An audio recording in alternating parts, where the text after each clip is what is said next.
Antes do nosso bate-papo de hoje com um empresário que tem uma história muito legal de vida, de empreendimento, que não acredita em crise, que acredita em trabalho e também em crescimento verticalizado, vamos fazer um pequeno drops esportivo. Libertadores da América.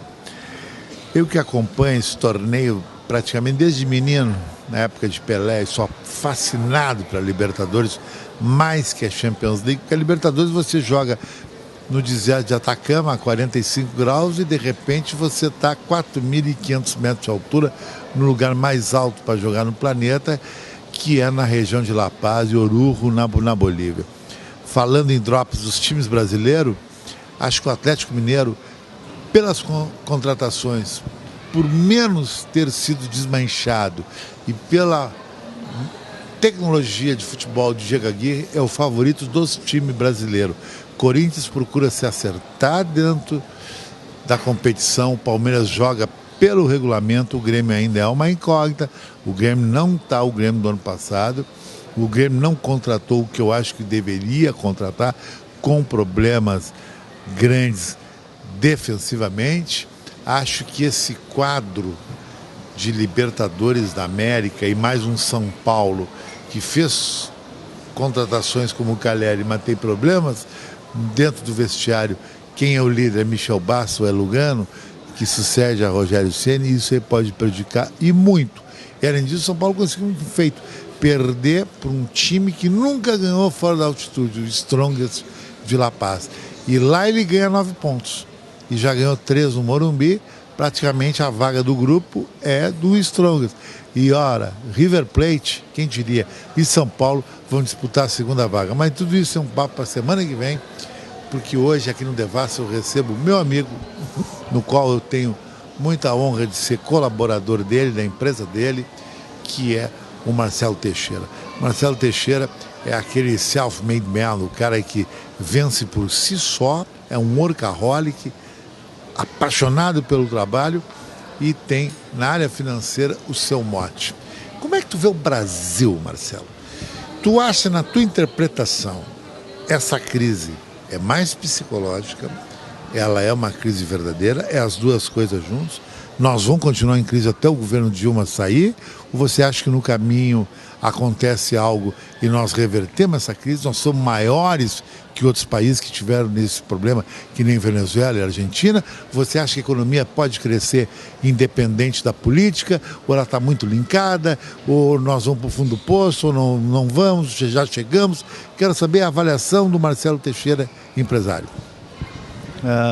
Boa tarde. Obrigado pela oportunidade aqui, Chicão. Eu acredito que com relação à crise, ela começou com uma crise primeiro política e muito mais de confiabilidade, e ela agora acabou se transformando numa crise real, que é uma mescla de crise política, de falta de confiabilidade agora sim na estrutura econômica do país, e acabou virando uma crise real. Por quê? Porque diminuíram sim os fluxos de recursos no mercado, de um modo geral.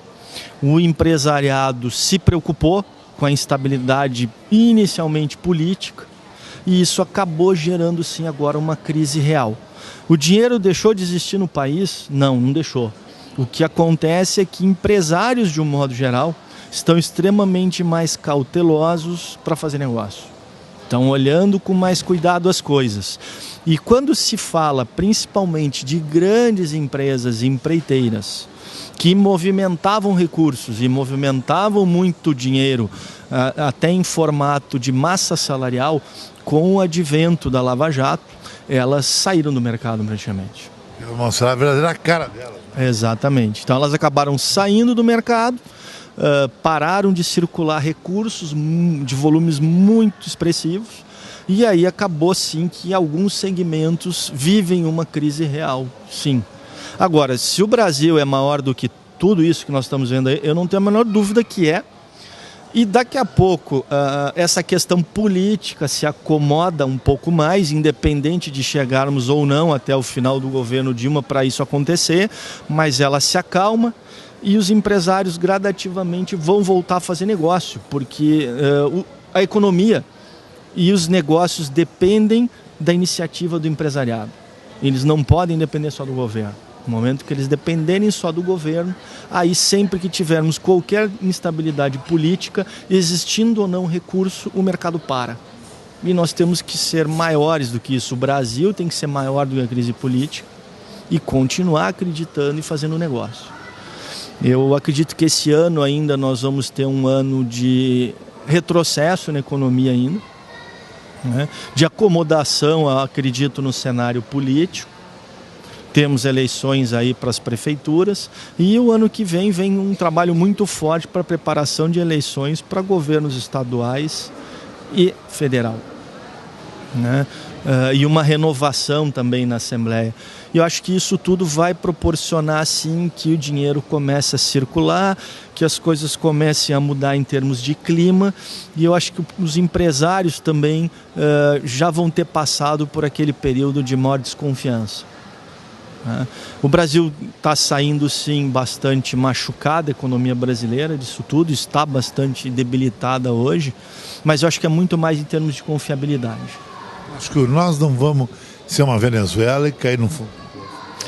Eu acredito que não, porque o Brasil, em termos de parque industrial, de recursos naturais e de fluxo financeiro e de recursos internos e até capacidade de investimento do empresariado brasileiro é muito maior do que qualquer Venezuela ou Argentina. Qualquer negativismo. Sem dúvida, em algum momento o empresariado vai se unir e vai dizer, tá bom, não tem mais o que esperar da instabilidade política do que já se viu aí, e a gente precisa fazer negócio. A gente precisa acreditar nisso. Independente da política, nós temos que acreditar nos negócios, no país. E, na verdade, nós não temos só o governo para fazer negócio nesse país, bem pelo contrário. Eu acredito que a economia das empresas privadas, independente da parte de infraestrutura, que normalmente vem dos governos, ela é muito maior do que a economia só de infraestrutura. Então, daqui a pouco o empresariado brasileiro vai sim colocar de lado isso e vai voltar a fazer negócio. Independente de carga tributária? Eu acredito que carga tributária e esse negócio todo, essa situação toda, ela já vem sacrificando o empresariado brasileiro há muito tempo, não é de agora. E até a própria sociedade brasileira, que paga muito caro pelos serviços de infraestrutura que são oferecidos hoje em troca desses impostos, dessa carga tributária. Eu acredito que isso não vai ser impeditivo como nunca foi. Olha, a vinda de novos impostos poderá ocasionar um realinhamento de preços, né? E um realinhamento de preços realimenta a inflação, isso sem dúvida alguma. Mas não vai inviabilizar que se faça negócios, não. O Brasil ainda é viável? Eu acredito que sim. Sem dúvida alguma, o Brasil ainda é viável. Temos que acreditar e trabalhar e mudar essa realidade. Agora, Marcelo, você é presidente da Solos, administradora de cartões, que hoje é uma das maiores bandeiras de cartões de crédito, Solos com o Grupo Cabal, aqui no Rio Grande do Sul, Santa Catarina, Paraná e São Paulo. Como é que tu vê o crescimento do cartão de crédito a nível Brasil?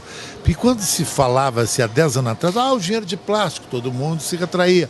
Hoje o dinheiro que não é de plástico até... Os caras não tem negócio que não conseguem fazer sem cartão de crédito. As pessoas não querem o dinheiro, querem o cartão de crédito. E você acha que aquele domínio Visa, Mastercard, ele está sendo diluído?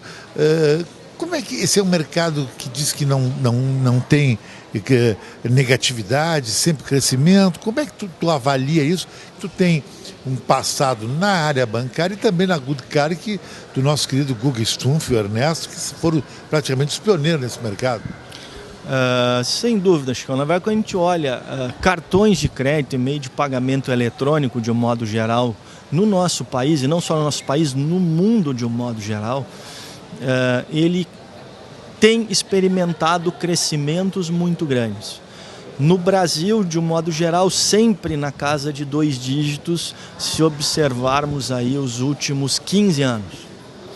Independente da economia estar bem ou estar mal, estar acelerado ou não estar acelerado, o meio de pagamento eletrônico, na figura do cartão de crédito, de débito ou até recarregável, que vem começando a ganhar força no Brasil, ele vem crescendo muito no Brasil.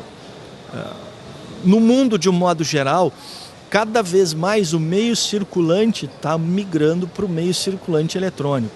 Seja ele com cartão de plástico, com cartão virtual, não interessa, com o dinheiro dentro dos smartphones, mas tudo é uma tendência mundial também, mas tudo são o que se chama de meio de pagamento eletrônico, via cartão de crédito, débito ou recarregável.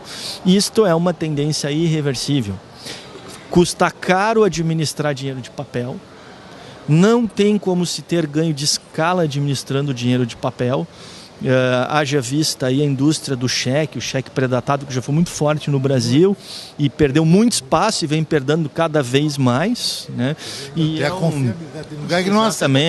exatamente, até porque realmente é muito mais fácil de se ter problema aceitando cheque do que cartão, de um modo geral, meio de pagamento eletrônico. Então essas são situações irreversíveis, vai continuar crescendo e o Brasil é um país carente ainda de soluções adequadas para determinadas camadas da sociedade.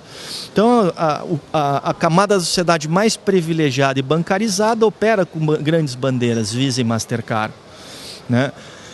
E agora tem algumas novas entrantes aí que evoluíram muito, que cresceram muito. Uma delas foi citada por ti aí, que eu tive a felicidade também de trabalhar por um tempo, que é a bandeira Goodcard. Uma grande escola. Foi, sem dúvida. Assim como tive outras escolas nos grandes bancos trabalhando para bandeiras Visa e Mastercard, né? E que são escola do bastante, várias delas. E a gente acredita muito sim que tem mercado para determinados nichos que são muito mal atendidos ainda pelas estruturas tradicionais, ou de bancos ou das administradoras de cartões atuais, as que têm aí maior escala no mercado. A Solos veio para isso. Ela é um projeto que vem para atender projetos customizados para determinados segmentos, determinada camada da sociedade. É aquele empresário e aquele consumidor que as grandes bandeiras são cruéis até, até pela condição de ter o cartão. E aí entra a Solos até com um cartão recarregável e até negativado. Sem dúvida, a Solos ela tem um modelo diferente. Ela olha os projetos de uma forma diferente, entendendo qual é a necessidade, seja do empresário, seja do cliente desse empresário, ou seja diretamente do cliente final, que é um consumidor final, que é um cidadão e que é um CPF. E que muitas vezes está alijado do modelo tradicional que nós temos aí pelas exigências, por uma série de coisas, né? Dar tratamento adequado a quem pensa, age e consome de forma diferente do padrão que os grandes bancos operam. Então tem muito negócio ainda num país de mais de 200 milhões de habitantes, de dimensão continental, tem muita coisa para ser feita ainda, apesar de ser uma indústria que cresce sistematicamente 2 dígitos. Ela não perde o hábito dos 2 dígitos? Não. Tem crescido sistematicamente. Solos tem 3 anos. Solos tem 3 anos de vida. Felizmente a gente conseguiu desenvolver alguns modelos interessantes de plataforma que consegue ser flexível nos pontos que são necessários. E qual é a tua previsão de entrar no mercado internacional, virar um cartão de crédito interativo? Eu acredito que nos próximos 24 meses a gente abre a emissão de cartões pelo menos para o Mercosul já. Esse nome Solos, hein? Muita gente me pergunta, Chicão, Solos quer dizer solução? Solos quer dizer o que é sol? Essa palavra existe no vocabulário? Na verdade, Solos, a palavra Solos não existe. O que existe é o... do James Bond, Spectre. Isso. O que existe, na verdade, é o radical. O radical de solução. Quando se começou a estruturar o projeto, tirar o projeto da empresa do papel, se estudou com uma agência de publicidade que trabalha marca, brand, toda a parte de logotipia, algumas, características que nós queríamos na nossa empresa. E uma delas é que nós queríamos sim ser vistos como uma empresa de soluções para determinados nichos, ou seja, que vai lá, entende o negócio e desenha uma solução customizada, específica para aquele negócio. Então, por isso, o radical Solos, de solução. E também queríamos uma palavra que, nos principais idiomas de negócios, ela também mandasse bem o recado. E nós estamos falando do inglês, do espanhol, do francês, inclusive, do italiano e do português. Nesses 5 idiomas. Um nome universal. Exato, nesses 5 idiomas, o radical solos de solução, ele manda bem a mensagem. Você acredita que Mastercard tem isso e Visa virou isso? Visa virou isso, sim, porque Visa está ligado a visto, a passagem, a uma série de coisas. Internacionalmente, Visa é quase a mesma coisa que passaporte, ter um Visa, um visto para entrar num país. Então, Visa manda muito bem, é uma palavra curta, forte, que manda essa mensagem. Mastercard é o mestre dos cartões, né? E ele também manda bem em vários idiomas. Nasceu querendo mandar esta mensagem de ser o mestre dos cartões, né? Ou o principal cartão, ou o principal meio de pagamento em cartões. E eu acredito que Solos manda bem por ser também curta, forte e é um radical de uma palavra que manda bem em 5 línguas pelo menos. Privilégio falar com Marcelo Teixeira, todo sucesso com a Solos. Até aí o seu cartão, o seu próximo cartão vai ser Solos. Eu acho que o Solos é que nem o carro a álcool quando lançaram. Um dia você vai ter um. E hoje você tem um carro a álcool, todo mundo tem, porque ele é flex, né? Exatamente, exatamente. De alguma forma ele é um carro a álcool, sim. Então, você que está nós assistindo, um dia vai ter um Solos, né? Perfeito. A Solos tem soluções sim para atender todas as camadas da sociedade, mas principalmente ela quer trazer benefícios instantâneos para quem utiliza ela. Então em algum momento você vai ter sim um cartão na Solos. Valeu.